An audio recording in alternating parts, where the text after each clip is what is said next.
Bonjour à tous et bienvenue dans ce podcast tiré du blog lecarnetdigital.com. Je suis Sandre et aujourd'hui je voulais répondre à une question de boîte à meux. Alors voilà, ça ne s'invente pas clairement. Qui me demande, alors je vous la fais assez courte, qu'en clair en fait il vient de recevoir sa première commande et il ne sait pas comment fixer ses tarifs pour rédiger un devis. En clair, si on devait résumer ça, comment fixer ses tarifs lorsqu'on travaille en tant que professionnel. Alors la première chose à faire, c'est de fixer ce qu'on appelle un taux horaire. En clair, c'est combien vous êtes prêt à être payé à l'heure, donc un taux horaire. Et ensuite, vous aurez plus qu'à multiplier ce taux horaire en fonction du temps que vous voulez mettre pour faire votre commande.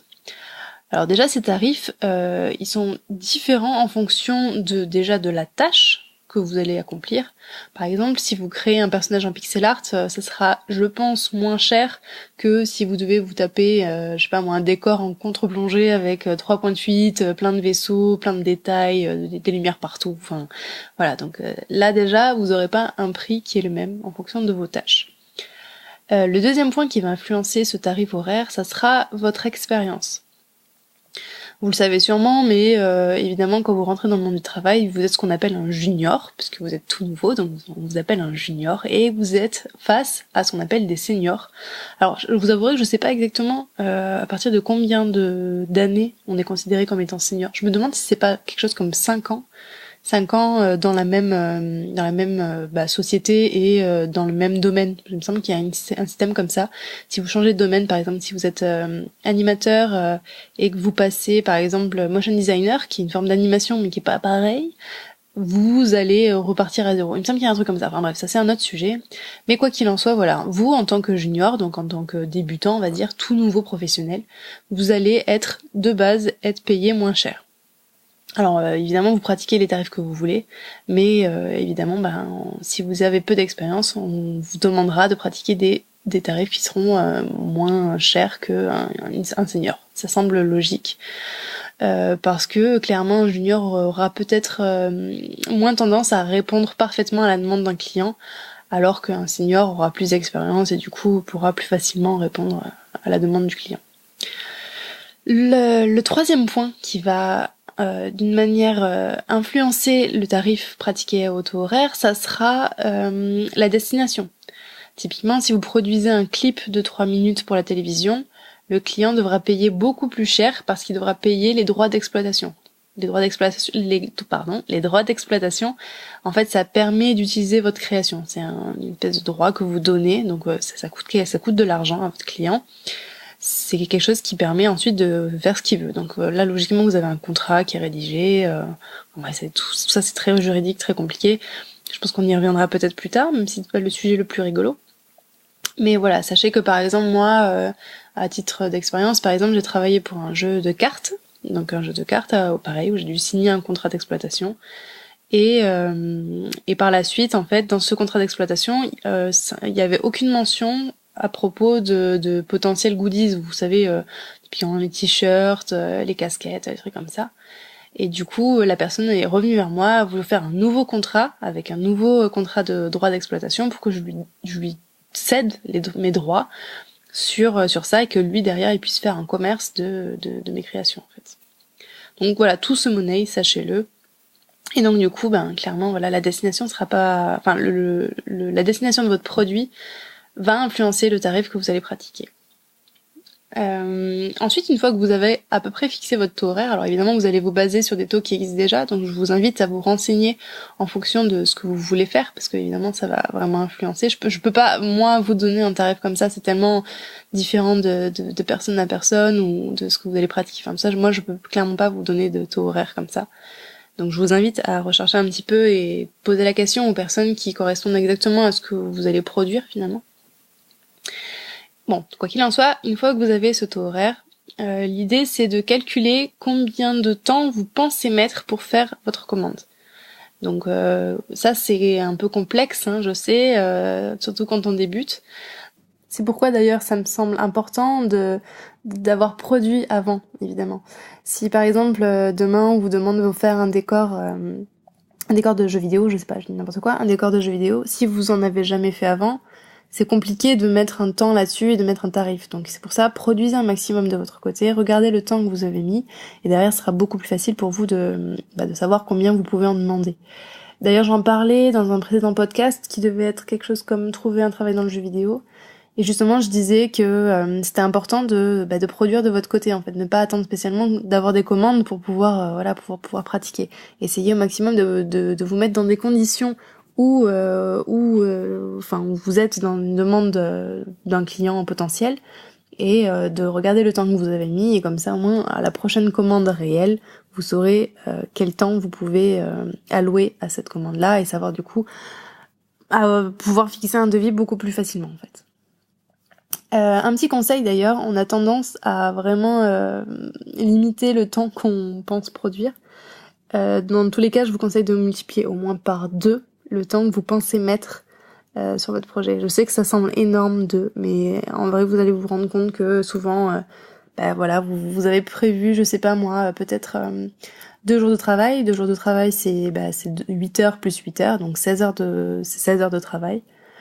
Et en fait finalement vous allez travailler 4 jours, donc au final vous aurez votre devis sera 2 fois moins cher que ce que vous devriez payer à la base. Donc pensez à ça, multipliez toujours par 2 ou 3 même pratiquement.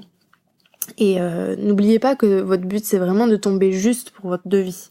Parce que évidemment, si vous êtes si vous travaillez 4 jours alors que vous avez demandé 2 jours, ça va être compliqué pour vous parce que si vous passez du temps sur ce contrat-là, vous pourrez pas passer de temps sur un autre contrat. Donc voilà, essayez vraiment d'être de plus en plus précis, ça va venir avec l'expérience évidemment. Dans le même style d'idée, vous avez aussi des programmes en fait qui existent sur PC, Mac, qui vous permettent justement d'enregistrer tout ça en fait, d'enregistrer le temps que vous passez sur tel ou tel fichier, tel ou tel programme. Ça peut un peu vous aider, pour avoir un ordre d'idée sur le temps que vous passez sur votre travail, sur vos travaux. Sinon, vous avez la technique classique de noter vos heures ou peut-être de vous utiliser un petit timer, une espèce de timer, même le timer de votre téléphone, et de penser à l'enclencher et le mettre en pause à chaque fois que vous prenez une pause, quoi. C'est pas le pratique, donc moi je vous conseille vraiment le logiciel. J'en ai un dont je ne me souviens pas le nom et je vous le recommande pas parce qu'il bug un petit peu, mais voilà, je vous invite à vous renseigner là-dessus. Et d'ailleurs, si vous avez vous-même des logiciels dans ce style-là que vous utilisez, n'hésitez pas à me le mettre dans les commentaires parce que c'est vrai que j'ai toujours pas trouvé le tracker, on appelle ça un tracker du coup, le tracker idéal. Dans ces horaires, n'oubliez pas de compter ce qui est hors temps de production, parce que évidemment vous n'allez pas être payé que quand vous dessinez, parce que vous avez aussi tout le temps où vous avez passé à rechercher ce que vous voulez faire, les références, vos recherches graphiques. Imaginons encore une fois, si je veux repartir sur une histoire de décor de jeux vidéo, je vais pas me lancer directement dans mon dessin final. Je vais quand même penser à réfléchir à mon cadrage, je vais réfléchir à la direction artistique de mon illustration si elle n'a pas été encore définie par le client. Je vais faire des recherches graphiques, je vais chercher des références, je vais essayer aussi de proposer des choses peut-être avant, des allers-retours entre vous et le client. Tous ces temps-là, vous devez évidemment les compter. Vous pouvez pas juste compter le moment où vous passez, le seul moment où vous passez à dessiner sur votre illustration finale. C'est assez important. Pensez aussi à tous les temps que vous passez à répondre à votre client. Alors, ça dépendra évidemment du type de client, mais bon, si vous passez, par exemple, 1 heure par jour à tenir au courant votre client, et cela pendant 1 mois, vous avez plus qu'à faire le calcul, ça fait pratiquement 20 heures de travail comme ça dans le vent. 20 heures, si vous êtes, je sais pas, moi j'ai dit n'importe quoi, mais à 50 € de l'heure, vous avez fait vite le calcul, voilà. Donc pensez à bien compter toutes ces heures qui vous semblent peut-être pas très importantes de base et en fait finalement qui vont vraiment faire la différence sur un devis et qui vont vous permettre aussi de pouvoir en vivre, hein. N'oubliez pas, parce que c'est vraiment ça l'idéal, c'est quand même d'en vivre sans pour autant allumer notre client, hein. Mais voilà, c'est important.